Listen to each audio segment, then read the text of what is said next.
जय हिंद दोस्तों। ऑपरेशन सिंदूर शुरू हो चुका है। आखिर भारत की जो धैर्य की सीमा थी वो खत्म हो गई और ऑपरेशन शुरू हो गया। मौत का तांडव शुरू हो गया। चीखें, दर्द, धमाके,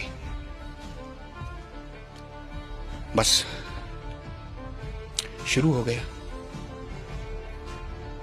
यार कितना मजबूर और कितना मजबूर किया है ना। हर दिन पहले पहलगाम किया, उसके बाद जो माता वैष्णो देवी बस यात्रा गई थी उनके ऊपर अटैक किया, फिर कठुआ बिलावर में किया, है ना। अरे आदमियों को चुप रहने दो यार। तुम तरक्की करो ना अपने देश की, तुम क्यों दूसरे के देश में आके शांति भंग कर रहे हो यार। हद होती है किसी चीज की, है ना। आखिरकार मजबूर कर दिया। ओ क्या डेली मीम्स आ रहे थे ना, अरे पानी बंद कर दिया हो, तुम्हें चाय पिलाए हैं। कब कर रहे हो अटैक हम पे भारत? इंडिया को यही बोल रहे थे ना पाकिस्तानी, कब कर रहे हो हम पे अटैक? हमने नए कपड़े सिलवा लिए हैं, हमने ये कर दिया। मिल गया चैन। ये शुरुआत है। अब आगे आगे क्या होगा, कब क्या होगा, इसे भुगतो। अपनी शांति तुम लोगों ने खुद भंग की है। खैर ये तो हो गई पाकिस्तान के लिए ना, मरो सालो अभी तुम लोग। अब बात आ जाती है मेरे इंडियंस की, मेरे भारतीयों की। मुझे पता है कल से, जब पहले से भी कई बार शेलिंग होती है बॉर्डर एरिया में ना, तो एक बात बड़ी यार थोड़ा तकलीफ दे मेरे को महसूस हो रही थी, इसलिए मैंने ये वीडियो बनाना जो है जरूरी समझा। मुझे पता है बॉर्डर पे शेलिंग होती है, सारी दुनिया परेशान बैठी है, लेकिन यार एक बात मैं आपको बताऊंगी, इस देश में ही क्या किसी भी कंट्री में कोई भी इंसान कॉमन मैन नहीं है, आम आदमी नहीं है भाई।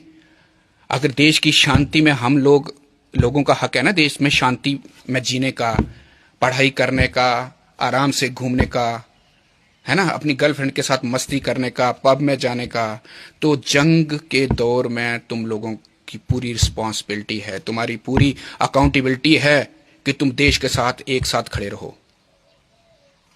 बड़े दुख की बात है कि पुंछ में हुआ जो शेलिंग हुई है, उसमें गुरुद्वारा साहब पे शेलिंग हुई है, जो कीर्तनीय थे वो शहीद हो गए हैं, और हिंदू भाइयों को भी लगी है, मस्जिद में मुस्लिम भाइयों को भी लगी, सबको लगी है यार।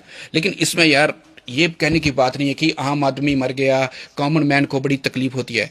तो क्या भाई खाली फौज का जिम्मेवारी, हम फौजियों का जिम्मेवारी, जहां प्रधानमंत्री, होम मिनिस्टर हो गया, डिफेंस मिनिस्टर हो गया, जब बड़े बड़े नेता जो और हैं, जहां जो डीसी हैं, पुलिस वाले हैं, इनकी रिस्पॉन्सिबिलिटी है क्या देश खाली? आप लोगों की कोई रिस्पॉन्सिबिलिटी नहीं, आप सिर्फ मजे करने के लिए हो। नो, तुम्हारा पूरा हक है हमारे साथ मरने का, हमारे साथ जीने का। ठीक है, वो मर गया, अब उसके छोटे छोटे बच्चे बच गए। शांति चाहते हो तो लड़ना पड़ेगा। हमारे पूर्वजों ने अंग्रेजों से युद्ध किए हैं, तब जाके ये हमारा भारत आजाद हुआ। उन्होंने अपनी कुर्बानियां दी हैं, तब हम आराम से रह रहे हैं। हम कुर्बानियां देंगे तो हमारी आने वाली नस्ल आराम से रहेगी।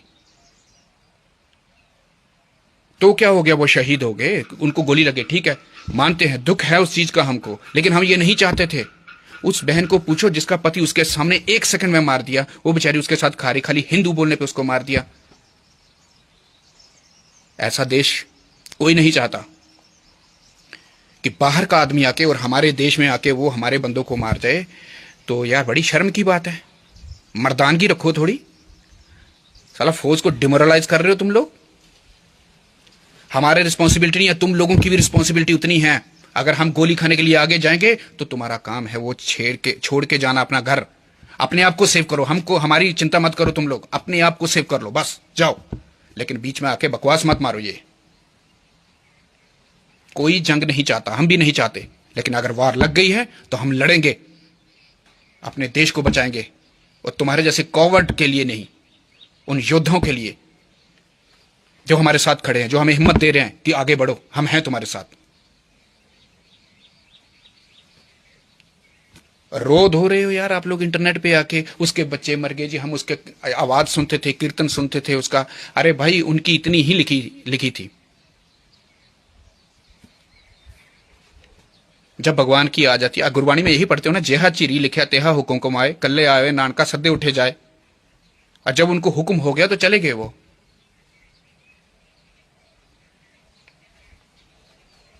देशवासियों से यही हाथ जोड़ के ही विनती है कि हम लोगों को डिमोरलाइज मत करो। करो यार, फौजी हैं इस देश की रक्षा के लिए। आप लोग खुद को बचा लो, बस आप लोग खुद को बचा लो। हिंदू मुस्लिम सिख ईसाई ये मत करो। अभी भारत में एकजुट हो जाओ, एकजुट हो जाओ, तभी तुम लोग चैन से रह पाओगे। नहीं तो आने वाला समय तुम पे इतना भारी पड़ेगा ना, तुम कभी समझ नहीं पाओगे कि हमारे साथ क्या हो गया। घुट घुट के मरने वाली जिंदगी आ जाएगी। दुख है हमको उनका जो चले गए हैं, पर उस बहन को भी याद रखना जो अपने पति के पास बैठी हुई ना, उसको याद रखना। उसको अभी हाल ही में हुआ ना वो इंसिडेंट, उसको याद रखो। उस बहन का चेहरा तो याद होगा, बाकी वाले तो भूल जाओ, कोई बात नहीं, पर उस बहन का चेहरा तो सोशल मीडिया में इतना हुआ, उसका चेहरा याद रखो। वो कितना बड़ा नुकसान है आप लोगों को पता है? बहुत बड़ा नुकसान है। जीना चाहते हो तो लड़ना सीखो।